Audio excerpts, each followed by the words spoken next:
Big thing for Vancouver overall, right? I mean, do you think that the Olympics, and we haven't had any questions about this since the Olympics, but do you think it will forever change that city?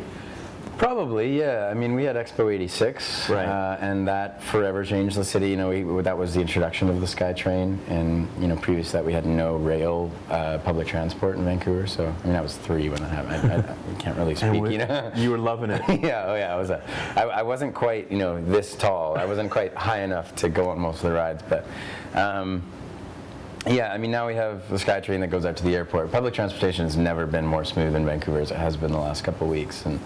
So I think that there's a lot of positive aspects. You know, there's also a lot of negative impacts in terms of, you know, a whole bunch of, you know, it's a very conflicted issue. Right. You know, and I, you know, I was a big skeptic of the Olympics from the get-go, and I must say that while they were in Vancouver, it was magnetic, it was electric, it was like kind of magical, and the streets were flooded with people every night from all kinds of different countries, and everyone had a smile on their face, and.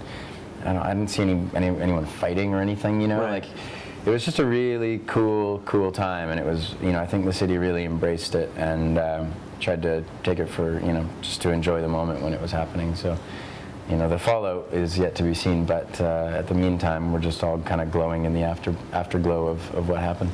Let's circle back to Dan Mangan for a bit, and you recently signed to Arts and Crafts.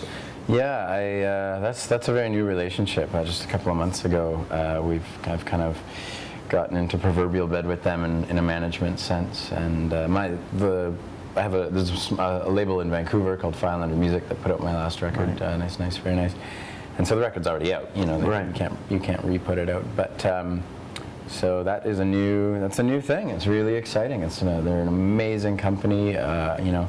I've watched them from afar for right. You know, since their inception, and as far as I know, I'm the only artist west of Ontario that they have ever picked up. So it's kind of a cool thing. You're headed down to South by Southwest to partake in some of the activity down there and be showcased by Arts and Crafts. And what's that? Have you been down, Tom? This is actually my 4th time. Wow. So I have gone down, but this is the only time I've actually splurged and brought a band. I mean. When you are a kind of songwriter and you know, it's easy to go. It's much cheaper to go on your own. Right. And so I've spent years touring alone, and I'm probably better for it. But at the time now, I'm really focused on trying to expand the sound, and you know, with the live show, I'm really excited. I'm gonna have like a 4, sometimes 5-piece band down in Austin, and really just want to, you know, have some great shows and. It's an incredible time down there. It's exciting. Are you always writing as a songwriter? Is it always to have a pad of paper in your? That's kind of my rule. Is always be writing. And you know, anytime I've done any kind of youth mentorship or anything in songwriting with teenagers and stuff, that's kind of motto number 1. It's just always be writing. And that doesn't mean that you have to write every day. It just means that you have to be thinking about songwriting all the time. And I steal things, you know, I'll see like a street sign or something that says something in a certain way, or I'll overhear something on the streetcar, and I tend to just kind of always be picking up on what's going on. And I think everyday life is probably more poetic than we give it credit for. So I tend to always have something on the go, and you know, that's something. It could take 3 months for me to finish 1 song, but then maybe I'll write 4 in the next week. So I'm not a structured songwriter, but I'm a continuous one.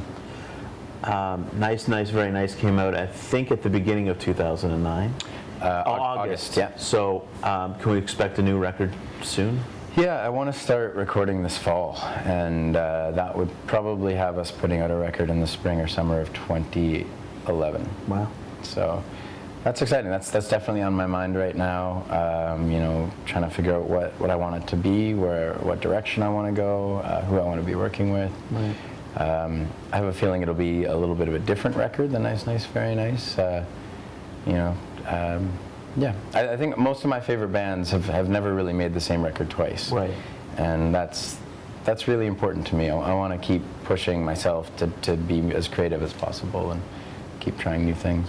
Well, continued success, and great finally meeting you. Yeah, likewise. We've been listening to your record for a while, and have always expected to meet you one day. So, so thanks for coming in, and Thank you so much. we'll see you real soon. Absolutely, hope Cheers. so. Cheers, thank you. Man.